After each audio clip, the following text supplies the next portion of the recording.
राजा रघुवंशी हत्याकांड में बड़ा खुलासा हुआ है। जिस बैग की पुलिस तलाश कर रही थी वो बैग अब मिल गया है। बैग को जलाया गया है।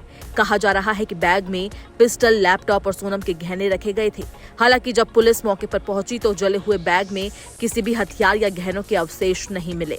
फिर भी फॉरेंसिक टीम ने राख और अन्य सबूतों के सैंपल एकत्र कर लिए हैं। आपको बता दें कि एसआईटी ने शनिवार रात महालक्ष्मी नगर के प्रॉपर्टी कारोबारी सिलोम जेम्स को गिरफ्तार किया। उस पर सोनम और राज की पिस्टल, 5 लाख रुपए, कपड़े और सोने के आभूषण गायब कर मदद करने का आरोप है। प्रॉपर्टी कारोबारी सिलोम जेम्स की गिरफ्तारी के बाद पुलिस ने बिल्डिंग के गार्ड को भी धर दबोचा। दरअसल राजा की हत्या के बाद शिलोंग से लौटी सोनम हीराबाद के एक फ्लैट में रुकी थी। ये फ्लैट सिलोम जेम्स का था, जिसे राज के दोस्त विशाल सिंह ठाकुर ने 17,000 रुपए के मासिक किराए पर लिया था।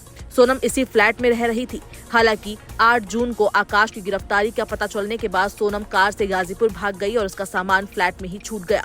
9 जून को सोनम ने गाजीपुर में पुलिस के सामने सरेंडर किया और अगले ही दिन सिलोम जेम्स फ्लैट में पहुंच गया। इस दौरान सिलोम ने सोनम के सारे कपड़े, गहने और पिस्तौल समेत खाने पीने की चीजें बैग में रखी और वहां से रवाना हो गया।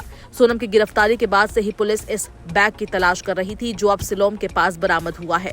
बैग की तलाश में जब पुलिस ने फ्लैट की सीसीटीवी फुटेज खंगाली तो उन्होंने सिलोम को पार्किंग में कार लगाते हुए देखा। इसके बाद सिलोम सोनम के फ्लैट में गया और वहां से बैग लेकर निकल गया। पुलिस को शक था कि इस बैग में सोनम का सारा सामान हो सकता है और पुलिस का शक सही भी साबित हुआ।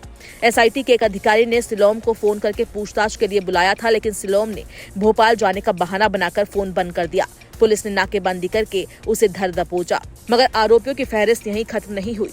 राजा हत्याकांड के खुलासे के बाद से बिल्डिंग का गार्ड भी गायब चल रहा था। हीराबाग के जिस फ्लैट में सोनम रुकी हुई थी उसकी चाबी गार्ड के पास ही थी। गार्ड से ही चाबी लेकर सिलोम कमरे में दाखिल हुआ था। आरोपियों की हिरासत के बाद गार्ड फरार हो गया, जिसे पुलिस ने अशोकनगर से गिरफ्तार कर लिया। पुलिस सभी से पूछताछ कर रही है। आपको बता दें कि 11 मई को सोनम की इंदौर के कारोबारी राजा रघुवंशी से शादी हुई थी।